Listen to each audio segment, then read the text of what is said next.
లేదా స్తోత్రం కలుగును గాక. మంచిది. కొద్ది నిమిషాలు దేవుని వాక్యాన్ని శ్రద్ధగా ఆలకిద్దాం. బైబిల్ నుండి వాక్యము చూడగలిగిన వారు చూడండి. మార్కు సువార్త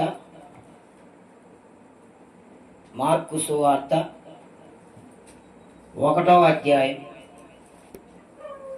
మార్కు సువార్త 1వ అధ్యాయం. అందరు తీయండి. బైబిల్ గ్రంథం అందరికి ఉండాలి, అందరూ తీయాలి. చదవగలిగిన వారు చూడాలి, చదువు రాని వారు ఆలకించాలి. స్తోత్రం. మార్కు సువార్త 1వ అధ్యాయం 17వ వచనం.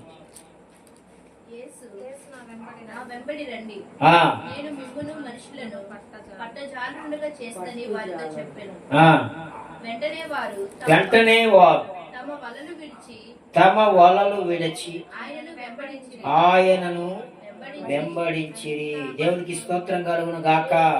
రెండు చేతుల పైకి స్తోత్రం చెప్పండి. హల్లెలూయా, హల్లెలూయా. మంచిది పిల్లరా. ఈ రాత్రి కాల సమయంలో దేవుడు మనతో మాట్లాడుతున్న మాట ఏంటంటే క్రీస్తును వెంబడించుట.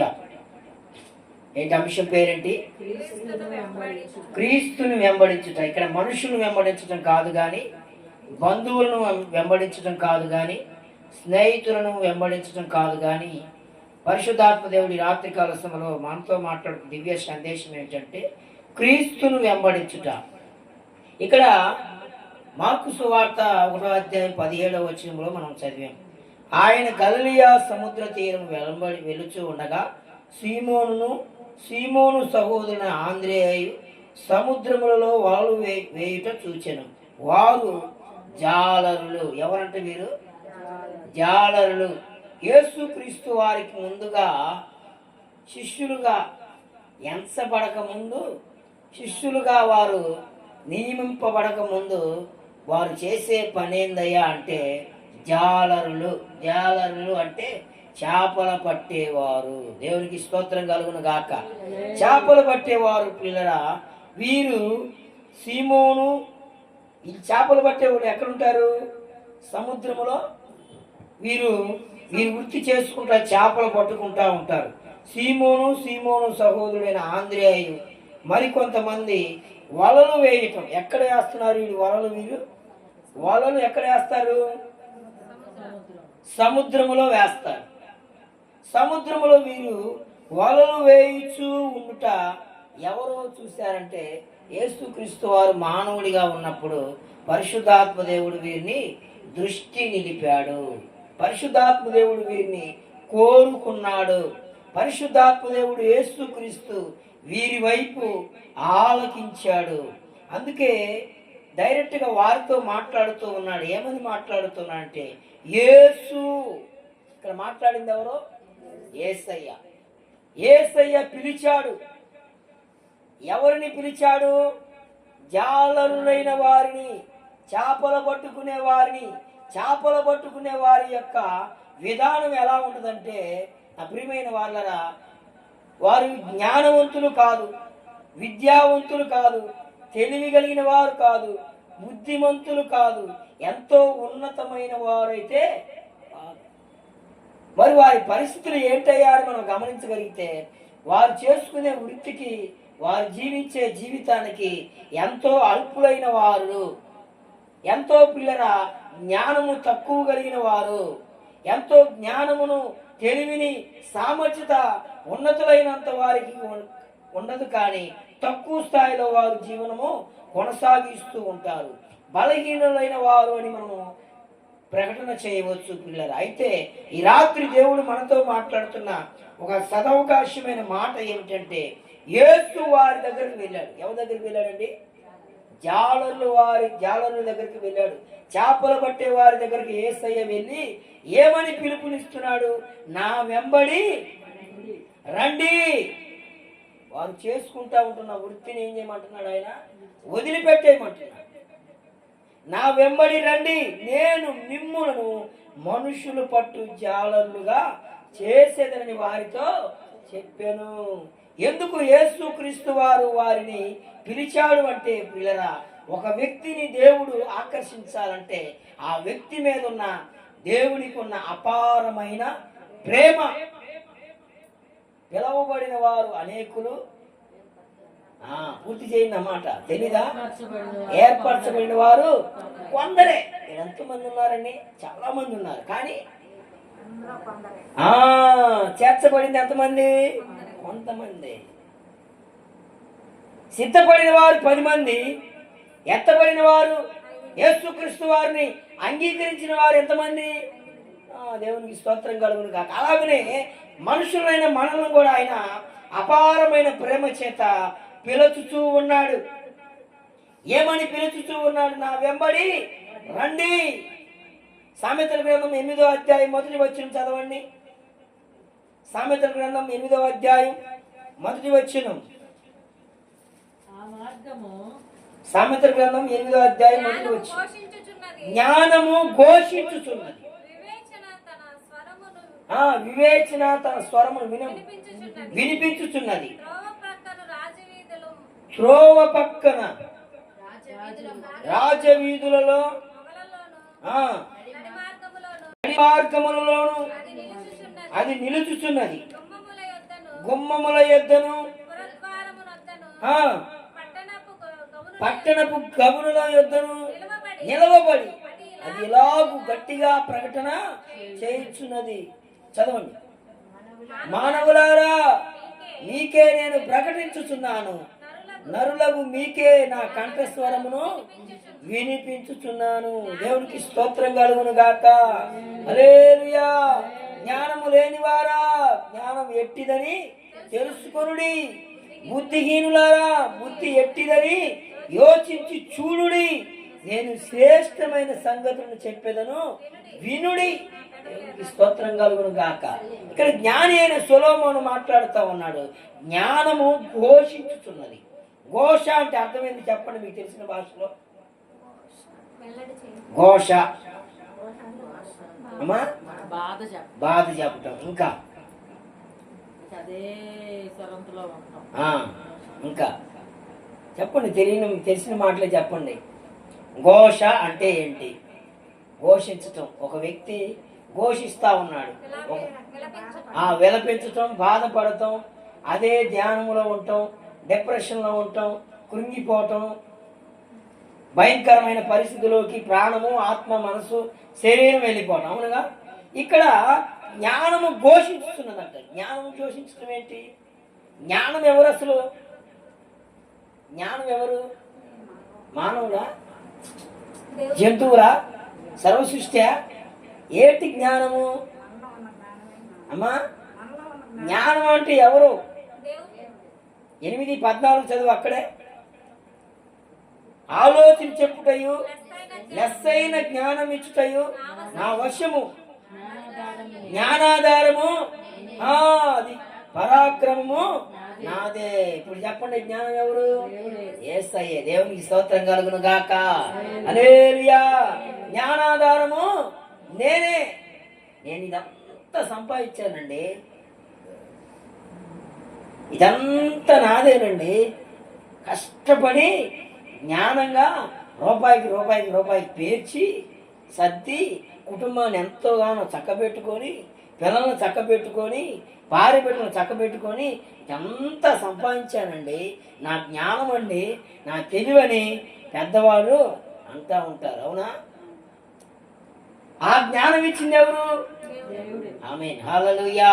జ్ఞానాద ఆలోచన చెప్పుటయు లెస్సైన జ్ఞానం ఇచ్చుటయు నా వశము. దేవుని వశం జ్ఞానము. జ్ఞానవంతురాలు ఇల్లు కట్టుకొనును, మూఢురాలు తన ఇంటిని పెరికి వేసుకొనును అని దేవుని వాక్యం ఉంది. జ్ఞానవంతురాలు ఇల్లు కట్టుకొనునంటే జ్ఞానవంతురాలు ఎలా అయింది? దేవుడు జ్ఞానము ఇవ్వాలి. ఆలోచనే జ్ఞానం.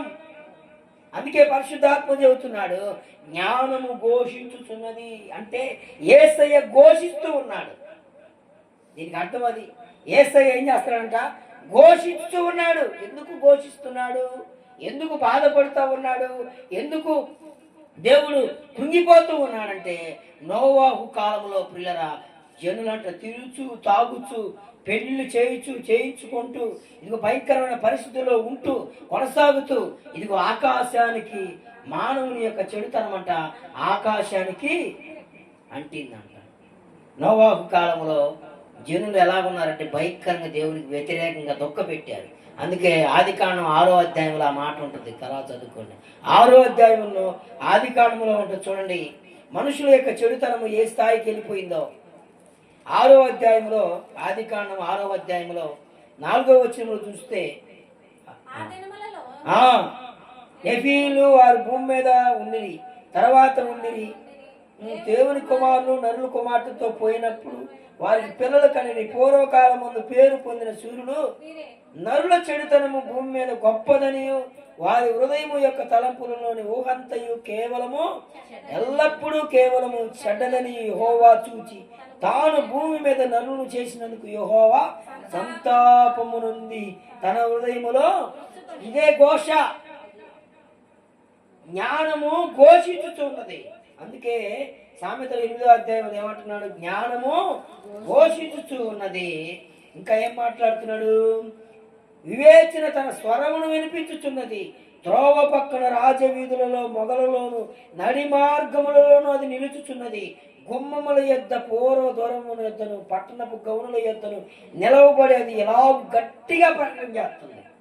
ఇప్పుడు స్వరము దేవుని దేవుని మాట, దేవుని వాక్యము ఎలాగ వినపడుతుంది? గట్టిగా ఉందా, మౌనముగా ఉన్నదా?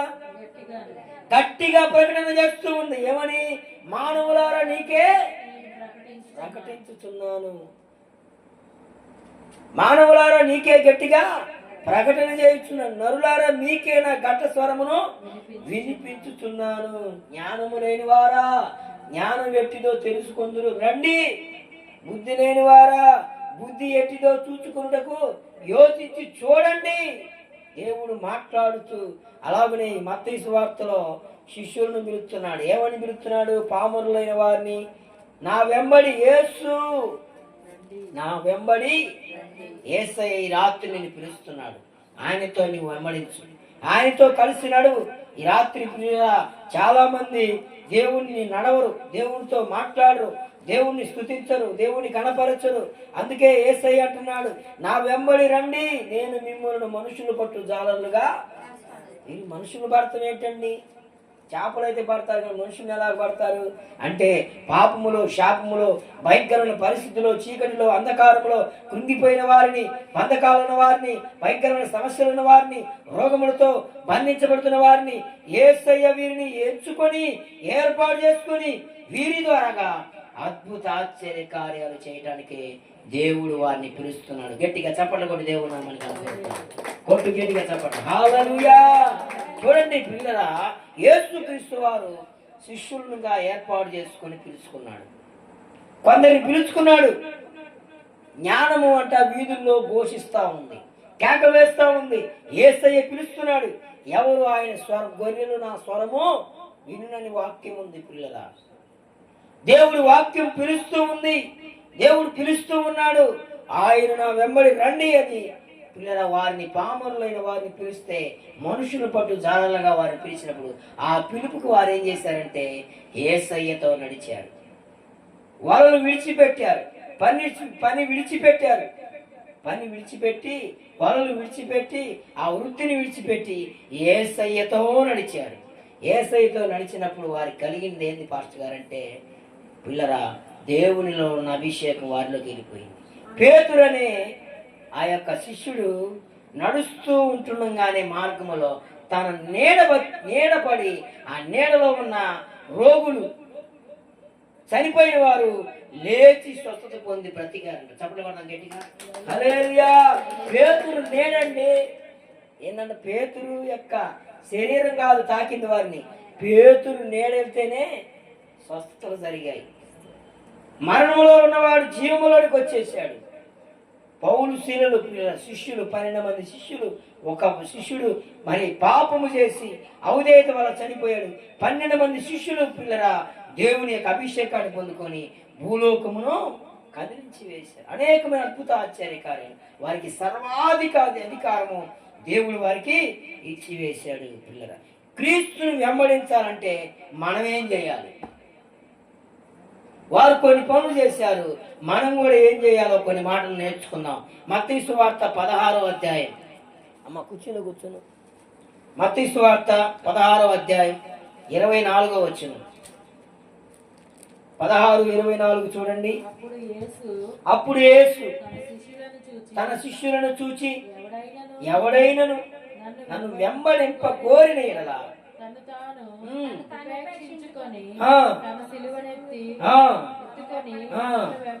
నన్ను వెంబడింపవలను. దేవునికి స్తోత్రం కలుగునుగా.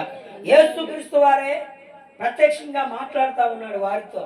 ఏమని మాట్లాడుతున్నాడంటే, అప్పుడు యేసు తన శిష్యులను చూసి, అయ్యా నేను నీ ఎమ్మడొస్తాను, నీతో వస్తాను, నీతో నడుస్తాను, వ్యాధి ఎందైనను, బాధ ఎందైనను, శ్రమల ఎందైనను, ఇరుక ఎందైనను, కష్టమందైనను, బలహీనతమందైనను, రోగమందైనను, ఏ పరిస్థితులైనా నీ వెంబడి వస్తాను, వెంబడిస్తాను.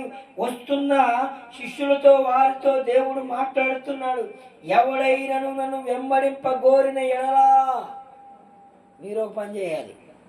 మొత్తానికి బాగానే ఉంటుంది. ఏం చేయాలి అంటే చూడండి, తన్ను తాను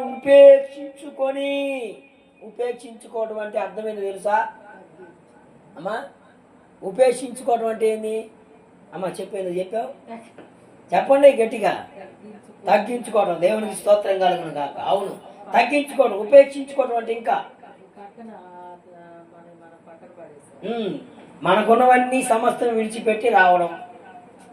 ఏందని క్వశ్చన్ చేస్తున్నారు ఈ వారం అంటారా? దేవునికి స్తోత్రం కలుగును. మనం నేర్చుకుంటున్నాం కనుక పిల్లరా చూడండి, అప్పుడు యేసు తన శిష్యులతో చూచి ఎవడైనను నన్ను వెంబడింప కోరిన ఎడల తన్ను తాను ఉపేక్షించుకొని, నిందలు వచ్చినా భరించాలి, అవమానాలు వచ్చినా భరించాలి, ఇదిగో రోగాలు వచ్చినా భరించాలి, కష్టాలు వచ్చినా భరించాలి, దాహమైనా భరించాలి, ఇదిగో పిల్లల ఆహారం ఆకలైనా భరించాలి, ఎండైనా భరించాలి, వానైనా భరించాలి, శ్రమలైనా భరించాలి, అవమానాలైనా భరించాలి, ఇదిగో పిల్లల కొట్లాట్లైనా భరించాలి, మరణము పోయే అంత పరిస్థితులు వచ్చినా కూడా భరించి నడవాలి.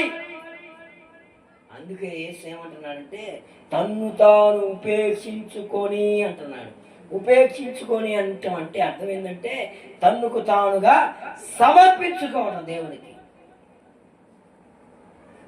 ఏం సమర్పించుకుంటామండి? నేను సమర్పించుకోలేను, నా వల్ల కాదండి. ఈ వారం వచ్చే వారం మేలు జరిగేంత వరకు ఉపేక్షించుకుంటా, రోగం తగ్గే వరకు ఉపేక్షించుకుంటా, ఇదిగో వివాహాలు జరిగేంత వరకు ఉపేక్షించుకుంటా, పెళ్లిళ్ళు అయ్యేంత వరకు ఇదిగో పిల్లరా ఉపేక్షించుకుంటా, తగ్గించుకుంటా, ఆయనతో నడుస్తా, ఆయనకి ప్రార్థన చేస్తా, ప్రార్థన చేయించుకుంటా, పిల్లలు పుట్టేంత వరకు ప్రార్థన చేయించుకుంటా, ఇదిగో ఇల్లు కట్టేంత వరకు ప్రార్థన చేయించుకుంటా, ఇదిగో కార్యాలు నేను ఏదైతే జరగాలనుకుంటే అవన్నీ జరిగిన దాకా దేవునితో నడుస్తా, దేవునికి మొరపెట్టుకుంటా, దేవునికి ప్రార్థన చేస్తా, దేవుని సేవకుల చేత ప్రార్థన చేయించుకుంటా, దేవుని సన్నిధికి వస్తా, తర్వాత రాను, నేను వెంబడించను అనే భక్తులు ఎక్కువైపోయారు. దేవునికి స్తోత్రం కలుగును. ఇది ఉపేక్షించుకోవడం ఎలా అవుద్ది? నీ అవసరం కొరకు వస్తున్నావు కానీ దేవుడికి నువ్వేం చేసావు? దేవుడికి ఎంతో చేశాడు, నువ్వేం చేసావు దేవుడికి? దేవుడు అంటున్నాడు నీవు నా కొరకు ఏం చేశావు? అందుకే ప్రభు అంటున్నాడు నన్ను నీవు వెంబడించాలంటే తన్ను తాను తగ్గించుకోవాలి, ఉపేక్షించుకోని. ఇంకా అంటున్నాడు అక్కడ, చదువమ్మ అక్కడ ఏమంటున్నాడు అక్కడ? తన సిలువనెత్తుకొని నన్ను వెంబడించాలి. సిలువనెత్తుకోవాలండి. సిలువ అంటే శ్రమ, సంతోషమా? శ్రమ. యేసుక్రీస్తు వారు మోసిన సిలువ 175 కేజీలు అంట. ఎన్ని కేజీలు అండి? 175 కేజీలు. యేసుక్రీస్తు వారు ఆ సిలువను మోసుకుంటూ 5 సార్లు పడిపోయాడు. ఒక ఆయన నేను కూడా మారుతానని సిలువెత్తుకున్నాడు, ఒక 2 అడుగులు వేసాడు, లేదా ఒక్క బార్లు పడ్డాడు. దేవునికి స్తోత్రం కలుగును కాక. అంటే ఎంత భారమైన సిలువనెత్తుకొని. సిలువ అంటే శ్రమకి సాదృశ్యం, కష్టాలకు సాదృశ్యం. ఎన్నో తగ్గించుకోవాలి, ఎన్నో ఓర్చుకోవాలి, ఎన్నో ఇదిగో పిల్లరా ఎంతగానో నీవు దేవుని కొరకు నలిగిపోవాలి, మరిగిపోవాలి, కరిగిపోవాలి, ఆరిపోవాలి. దేవుని కొరకు నువ్వు త్యాగం చేయవలసిన పరిస్థితి. అందుకే నువ్వు మొట్టమొదటి లక్షణముగా నీవు తగ్గించుకొని యేసయ్యతో నువ్వు నడవాలి. తగ్గింపు లేకుండా దేవునితో నడవలేవు, క్షమాపణ లేకుండా దేవుడితో నడవలేవు, క్షమాపణ లేకుండా, ప్రేమ లేకుండా, సమాధానం లేకుండా పిల్లల దేవుని నువ్వు ఇష్టపడలేవు. విశ్వాసం లేకుండా కూడా నువ్వు దేవుణ్ణి వెంబడించలేవు. చూడండి అదే 25వ వచనంలో అంటున్నాడు చూడండి, తన ప్రాణమును రక్షించుకొని ఓరువాడు దాన్ని పోగొట్టుకొనను, నా నిమిత్తము తన ప్రాణమును పోగొట్టుకునివాడు దాన్ని తగ్గించుకొనను. దేవునికి స్తోత్రం కలుగును గాక. తర్వాత చదువు, ఒక మనుషుడు లోకమంతయు సంపాదించుకుని తన ప్రాణమును పోగొట్టుకుంటే అతనికి ఏమీ ప్రయోజనం. ఇక్కడ చూడండి పిల్లరా, మరొక వచనంలో దేవుడు మాట్లాడిన మాట ఏంటంటే ఆశను విడిచిపెట్టాలి. మొదటిగా తనకు తాను తగ్గించుకోవాలి, రెండవదిగా ఆశను విడిచిపెట్టాలి, మూడవదిగా లోకాన్ని విడిచిపెట్టాలి. మీరు లోకమునకు వేరుగా జీవించండి. లోకములు వేరుగా ఉంటే పాస్టర్ గారు ఇక్కడ ఈ గ్రామంలో ఉండకూడదు, ఊరవతల ఆడ ఉండాలి, మీ పొలాలు అంటారా? కాదు. క్రియలో, మాటలో, చూపులో, ప్రవర్తనలో, నడకలో, మన యొక్క అంతటిలో దేవుని ప్రేమను మనం చూపించే వారిగా ఉండాలి. అన్నిట్లో చేతులు వేయకూడదు, అన్నిట్లో కార్యక్రమాల్లో పాల్గొడదు, అన్నిట్లో పిల్లరా మనము పాల్పొప్పులు పొందకూడదు, ప్రత్యేకంగా ఉండాలి. అందుకే దేవుడు అంటున్నాడు కదా, ఆశను విడిచిపెట్టాలి. లోకాశ, నేత్రాశ, జీవకుడమములన్నిటిని కూడా నువ్వు విడిచిపెట్టాలి, లోకాన్ని కూడా విడవాలి. లోకములు ఏమున్నాయండి? పాపము, క్రోధము, అసూయ, కుట్రలు, కుతంత్రాలు, దుర్మార్గత, అన్యాయము, అబద్ధములు, అనేకమైన పాపపు ఆలోచనలు, క్రియలు ఉన్నాయి. వీటినన్నిటికీ దేవుడు ఏమంటున్నాడంటే వాటిని అన్నిటిని విడిచి నడవాలి. ఊరకనే రావు. దేవుని సన్నిధిలో కూర్చోటువంటి సామాన్యమైన విషయమా? నీవుగా నువ్వు రాలేవు. ఇక్కడ పుట్టాలా. ఏంది? ఆత్మలో మంట రాగాలి, ఆత్మలో ప్రేరేపణ రావాలి, ఆత్మలో ఉద్యమం రావాలి. అప్పుడే ఇక్కడ పుడితే, ఇక్కడ తడితే, ఇక్కడ బయలుదేరితే నువ్వు సన్నిధికి నడుచుకుంటా వస్తావు. ఎక్కడికి పుట్టకపోయినా, ఎక్కడ పుట్టకపోయినా నువ్వు దేవుని సన్నిధికి రాలేవు. 500 రూపాయలు కూలి విడిచిపెట్టి రాలేవు, సినిమాలు విడిచిపెట్టి రాలేవు, ఎన్నో ఉంటాయి పిల్లరా. వాటినన్నింటిని విడిచిపెట్టి రావడమే దేవుణ్ణి వెంబడించటం. హల్లెలూయా. చూడండి పిల్లరా, దేవుణ్ణి మనము వెంబడించి నడవాలంటే మొట్టమొదటిగా లక్షణము తన్ను తాను మనము తగ్గింపు కలిగి జీవించాలి, రెండవదిగా ఆశలు విడవాలి, మూడవదిగా లోకాన్ని మనము విడిచిపెట్టాలి. లోకములో సుఖభోగాలు, ఇదిగో తుచ్చలమైన వాటి కొరకు వాటి వైపు మనము చూడకుండా వాటిని విడిచిపెట్టేవారిగా ఉండాలి. అందుకే చూడండి, తన ప్రాణమును పోగొట్టుకునేవాడు వాడికి ఏమి ప్రయోజనం? నా నిమిత్తము తన ప్రాణమును పోగొట్టుకునేవాడు తాను తగ్గించుకొనును. చూడండి, యేసు కొరకు ప్రాణాన్ని విడిచిపెడితే దాన్ని పోగొట్టుకుంటాడు. చూడండి, యేసయ్య కొరకు ప్రాణాలు విడిచిపెట్టిన వారిని యేసయ్య తన హృదయ రమ్ములో, తన యొక్క మరి ఆయన భాగములో, ఆయన సింహాసనం పక్కన కూర్చుని పెట్టుకుంటాడు యేసయ్య. దేవునికి స్తోత్రం కలుగును గాక. హల్లెలూయా. కాబట్టి పిల్లరా, మనము యేసయ్యను వెంబడించాలంటే లోకములో ఉన్న వాటిని అన్నింటినీ మనము ఏం చేయాలండి? లోకములో కాసేపు, దేవుని సన్నిధిలో కాసేపు, సినిమా హాల్లో సగం, ప్రేయర్ హాల్లో సగం. నేను చూస్తూ ఉంటాను, ఎక్కడెక్కడో ఉంటాయి ఆలోచన, తలంపులు. మన తలంపులు అమెరికా నిలొస్తాయంట. ఎక్కడికి మనం వెళ్ళలేం. ఖర్చు లేకుండా వెళ్ళేది చెప్పనా? ఆలోచనలు, దానికి ఖర్చులు ఉన్నది. మా ఏడుండి మిమ్మల్ని ఎక్కడున్నా చూసి రావచ్చు, ఏడుండి ఎక్కడికైనా వెళ్ళి రావచ్చు. ఏంటయ్యి, మనిషి ఇక్కడే ఉంటావు, ఇట్టానే చూస్తూ ఉంటావు. వాకింగ్ అంటే ఏం చెప్పిందో అర్థం కాదు. బాడీ ప్రెజెంట్, మైండ్ ఎక్కడున్న ప్రెజెంట్? మరి ఎక్కడో ఉంది. ఇక కనుక పిల్లరా, కాబట్టి మనం ఆశలు విడిచిపెట్టాలి, ఈ లోకములో ఉన్న వాటిని విడిచిపెట్టాలి. మనము తగ్గింపు కలిగి దేవుని ప్రేమను, వీరు దేవుణ్ణి కలిగిన బిడ్డలు అని మనము రుజువు చేపించాలి. కనుక పిల్లరా, ఈ రాత్రి కాల సమయంలో క్రీస్తును వెంబడించిన వాడు ఎలాగ ఉంటాడో 1-2 మాటలు మనం చదువుకొని ముగించుకుందాం. మత్తయి సువార్త 8వ అధ్యాయం 12వ వచనం చదువుకుందాం. మత్తయి సువార్త 8వ అధ్యాయం పిల్లరా, యోహాను సువార్త 8వ అధ్యాయం 12వ వచనం చదువుకుందాం. యోహాను సువార్త 8వ అధ్యాయం 12వ వచనం. నేను లోకమునకు వెలుగును, నన్ను వెంబడించువాడు చీకటిలో నడవక జీవపు జీవపు వెలుగు కలిగి ఉండునని ఉండునని వారితో చెప్పాను. వారితో చెప్పెను. హల్లెలూయా. చూడండి, యేసుని లోకమునకు, యేసయ్య ఎలా వచ్చాడండి? క్రిస్మస్ పండుగప్పుడు ఏం పాడుకుంటారు? లోకానికి వెలుగు, తూర్పు దిక్కు చొక్కా పుట్టే మేరమ్మ. ఏందా మరి క్రిస్మస్ పాట తెచ్చాం కదా, యేసు రక్తం ఇది ఏందంట? ఆకాశము అందిట్లో పాటలు చాలా ఉన్నాయి. అంటే లోకమునికి ఎలా వచ్చాడు యేసు? వెలుగుగా వచ్చాడు. అంటే లోకం ఎలా ఉందని అర్థం? చీకటిలో ఉందని అర్థం. ఆ రూమ్ లో లైట్ వేసింది, లైట్ ఆపేస్తే ఏముంటది? చీకటి ఉంటుంది. వెలుగు మయముగా యేసుక్రీస్తు ఈ లోకానికి వచ్చాడు. అందుకే నేను లోకమునకు వెలుగుగా వచ్చి తిని, నేను లోకమునకు వెలుగును, నన్ను వెంబడించువాడు చీకటిలో నడవక జీవపు వెలుగులో కలిగి జీవిస్తాడు. ఏ వెలుగు అంటే ఇది? జీవపు వెలుగు. ఇది ఆరిపోదు, ఆరిపోదునే నీవు వెలిగించిన దీపము, నీవు వెలిగించిన దీపము, నా దీపము యేసయ్యా నీవు వెలిగించినావు, నా దీపము యేసయ్యా నీవు వెలిగించినావు. సుడిగాలిలోనైనా చలివానలోనైనా ఆరిపోదులే నీవు వెలిగించిన దీపము, నీవు వెలిగించిన నీవు వెలిగించిన దీపము ఆరిపోదులే, నీవు వెలిగించిన దీపము. యేసయ్య వెలిగిస్తే ఆ దీపం అంట ఆరిపోదు.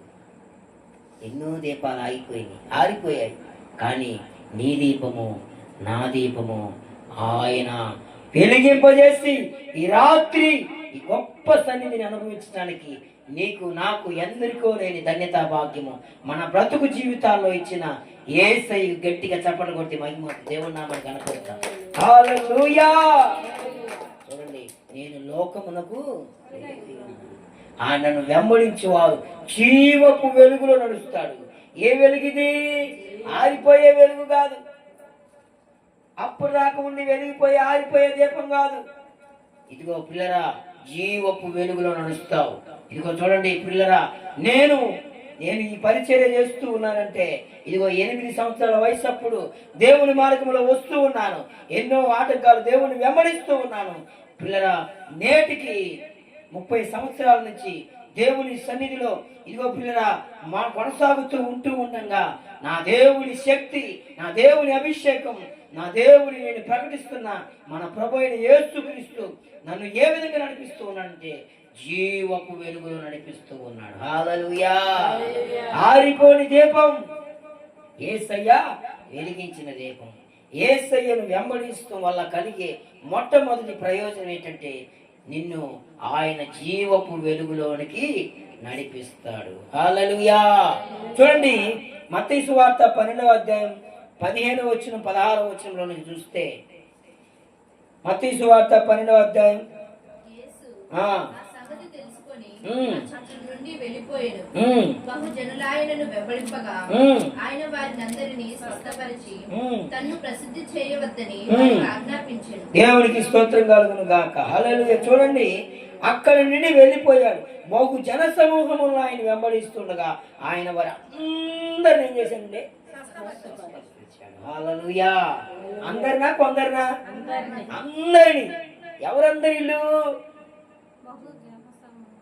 మర్చిపోతున్నారు మీరు, సబ్జెక్ట్ మర్చిపోతున్నారు. ఎవరందరూ స్వస్థపరిచాడు?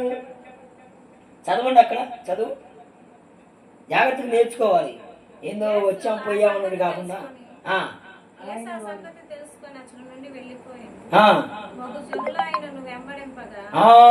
పాయింట్ కొట్టుకోవాలి. బహుజనులు ఆయన ఏం చేశారని? ఈ రాత్రి మన అంశం ఏంటి? క్రీస్తుని వెంబడించుట. బహుజనులు ఆయన్ని ఏం చేశారని? వెళ్ళిపోయారా? ఉన్నారా? ఆగలా, కూర్చోలా.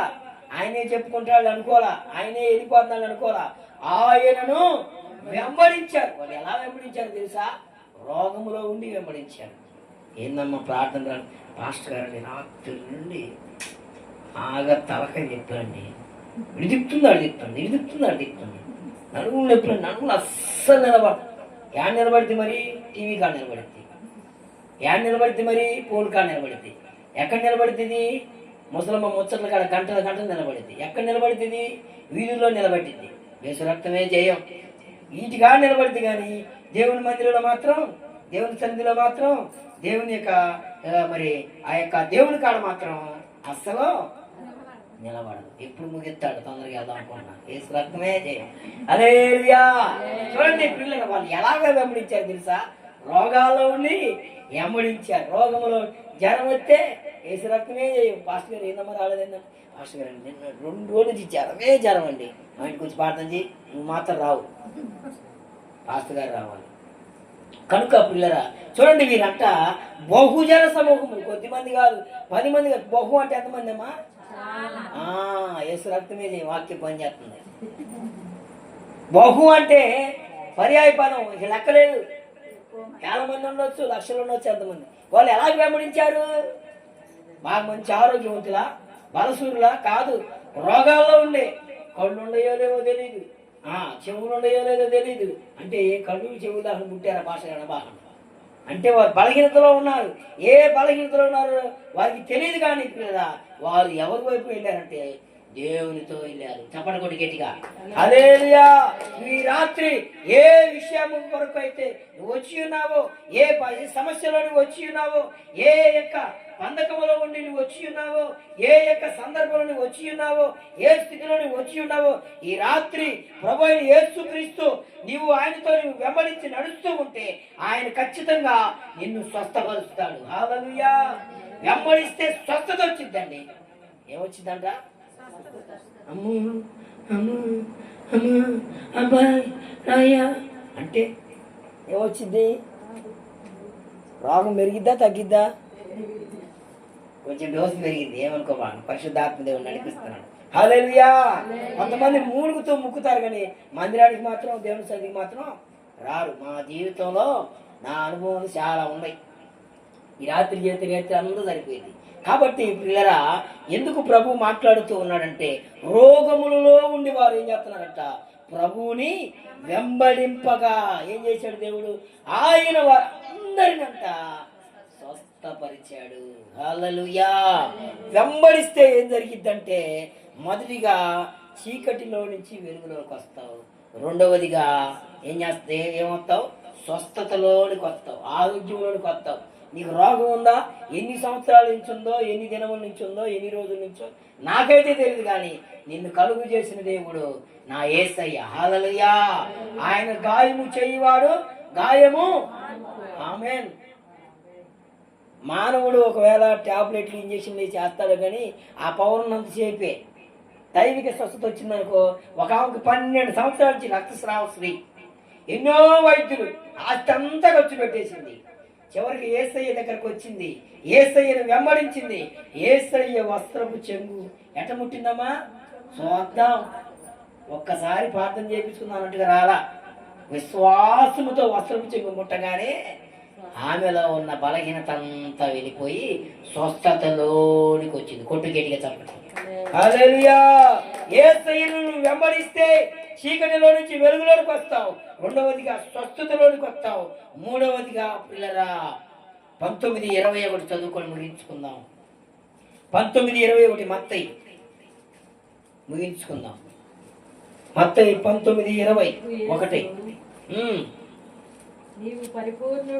నీవు పరిపూర్ణుడగుటకు కోరిన యెడల పోయి నీ ఆస్తిని అమ్మి పేదలకి అప్పుడు పరలోకమందు నీకు ధనము కలుగును. నీవు వచ్చి నన్ను వెంబడించుమని అతనితో చెప్పాను. అయితే ఆ యవనుడు మిగిలి ఆస్తి గలవాడు గనక ఆ మాట విని వ్యసనపడుచు. చూడండి, ఇప్పుడు ధనవంతున్నాడు ఒక వ్యక్తి వచ్చి, అయ్యా నేను వెంబడిస్తా నీతో నడుస్తానన్నప్పుడు, అయ్యా మొదటి ఏం చేయమన్నాడు? అతన్ని నీకున్న ఆస్తి అమ్మి పేదలకి ఇవ్వమన్నాడు. అతడు ఏమయ్యాడు? అప్పుడు వామ్మ ఈయనేంది, నేనేదో వెంబడిద్దాం, కొంతకాలం నడుద్దాం, ఈ దగ్గర ఉన్న ఆశీర్వాదాలను పొందుకుందాం, దీవెనలు పొందుకుందాం, మేలు పొందుకుందాం, ఇదిగో గొప్ప కార్యాలు పొందుకుందాం, నాకు ఏం జరగాల్సింది జరిగినాయి అని నేనొస్తే ఇదేంది నా ఆస్తి మొత్తం అమ్మి ఏమంటున్నాడు, పేదలకి ఏమంటున్నాడు అని మొహం అంట చిన్న పుచ్చుకున్నాడు. అంటే పుచ్చుకున్నాడు, చిన్న పుచ్చుకొని వ్యసన పడిపోయి ఏం చేశాడు, యేసయ్య నుంచి వెళ్ళిపోయాడు. ఈ రాత్రి చాలా మంది కూడా అలా వెళ్తున్నారు. చాలా మంది ఈ రోజుల్లో నా ప్రియమైన వాళ్ళరా, అమ్మో దేవుడికి అన్నీ విడిచిపెట్టి రావాలంటే అదే ఇది ఇదే ఏంటంట, అదే ఇది ఇదే. ఆదివారం దేవుని సన్నిధి సోమవారం నుంచి శనివారం దాకా నాది, ఆదివారం దేవుడికి సోమవారం నుంచి శనివారం దాకా ఏం చెప్పండి మాది, మా ఇష్టం. ఎక్కడైనా ఉంటాం, ఏదైనా చేస్తాం, ఏదైనా తింటాం, అన్నిట్లో ఉంటాం, అన్నిట్లో ఉంటాం, అన్నిట్లో ఉంటాం, కొన్నిట్లో ఉంటాం. ఎన్నిట్లో ఉండేది మాత్రం నరకంలో ఉంటాం. దేవుని స్తోత్రం కలుగునా. ఎక్కడ ఉంటాం? నరకంలో ఉంటాం. కటిక చీకటి అగాధములో ఉంటాం. పిల్లల పరిపూర్ణం కావాలంటే ఏమంటున్నాడు ఆయన యేసుక్రీస్తు వారు, మొదట నీ ఆస్తి నమ్మి పేదలకంటే నీ ఆస్తి ఊరికి అమ్మొద్దండి. పాస్టర్ గారు నేను చెప్పాడు అనుకోబాకండి, రేపు నుంచి రాబాకండి, ఉండబాకండి. దేవుని స్తోత్రం కలుగును గాక. అంటే అక్కడ జరిగిన సందర్భం ఏంటంటే పిల్లరా, పరిపూర్ణత. పరిపూర్ణత అంటే ఆస్తి అమ్మి రావటం అంటే ఆత్మీయ భాషలో మనం తెలుసుకుంటే పిల్లరా, మనకున్నది అంతటా కూడా దేవుని యొక్క తగ్గింపు కలిగి, సమర్పణ కలిగి, త్యాగం కలిగి, త్యాగముగా దేవుని సన్నిధిలో ఎంత సమయం అయితే గడుపుతావో అదే దేవునికి నిత్య ఆశీర్వాదం. హల్లెలూయా. అదే పరిపూర్ణలోకి రావటం, స్వస్థతలోనికి రావటం, చీకటి నుంచి వెలుగులోనికి దేవుడు నిన్ను నడిపిస్తున్నాడు. మరణ ఛాయ గల దేశ నివాసుల మీద గొప్ప వెలుగు ప్రకాశించని యెషయా గ్రంథంలో ఉంటుంది. మరణ ఛాయ గల దేశ నివాసుల మీద ఏమొచ్చిందంట, ఏమొచ్చింది? గొప్ప వెలుగు. వెలుగు ఎవరు? యేసయ్య. ఈ లోకములో యేసయ్య వెలుగు. స్వస్థతలోనికి, పరిపూర్ణతలోనికి. ఇదిగో ప్రియరా, నిన్ను ఆయన ఆశీర్వదించడానికి ఇష్టపడి ఆయన నీ కొరకు, నా కొరకు, జ్ఞానిని మూలని బిడ్డగా పాపములో తప్పిపోయిన మానవారి కొరకు ప్రభువైన యేసుక్రీస్తు ఈ లోకానికి మానవుడిగా వచ్చి ఆయన నీ కొరకు, నా కొరకు బహుశ్రమలు పొందాడు. ఏ శ్రమలు అంటే ఇవి? బహుశ్రమలు పొంది నీ కొరకు, నా కొరకు ఆయన గాయపరచబడ్డాడు. నీ కొరకు, నా కొరకు ఆయన ఏమయ్యాడండి? గాయపరచబడ్డాడు. గాయపరచబడిన దేవుడు నీ కొరకు, నా కొరకు భూమి మీద చివరి రక్తపు బొట్టు వరకు కాల్చాడు. నీ కొరకు, నా కొరకు యేసుక్రీస్తు ఆయన నలగొట్టబడ్డాడు. 39 కొరడాలతో ఆయన కొట్టబడ్డాడు. చివరి రక్త బొట్టు వరకు నీ కొరకు, నా కొరకు ఆయన కాల్చాడు. అవమానాలు పొందాడు, గుర్తించుకున్నాడు. పిల్లరా, నీ కొరకు, నా కొరకు ప్రభువైన యేసుక్రీస్తు మరణమయ్యాడు, ప్రాణము పెట్టాడు. నీ కొరకు, నా కొరకు, నీ కొరకు, నా కొరకు ప్రభువైన యేసుక్రీస్తు మరణమును గెలిచి పునరుద్ధానుడుగా నీ కొరకు, నా కొరకు ఆయన ఇదిగో ప్రయాసపడి భారం మోస్తున్న సమస్త జనులారా నా ఎదుగు రండి, నేను మీకు ఏం చేస్తానన్నాడు? విశ్రాంతి కలుగు చేస్తున్నాడు. ఇప్పుడైనా నువ్వు యేసయ్యని వెంబడిస్తే కొంతకాలం వెంబడించకూడదు, చివరి వరకు, నీ పోకడ వరకు, ఆయన రాకడ వరకు మనము వెంబడించుదుముగాక. హల్లెలూయా. శిష్యులు పిల్లరా దేవుడు వెంబడించారు. యేసుక్రీస్తు వారి కంటే కూడా ఉన్నతమైన కార్యాలు, ఆశ్చర్యమైన కార్యాలు ప్రభువైన యేసుక్రీస్తు వారి జీవితాల్లో చేశాడు. దేవుడి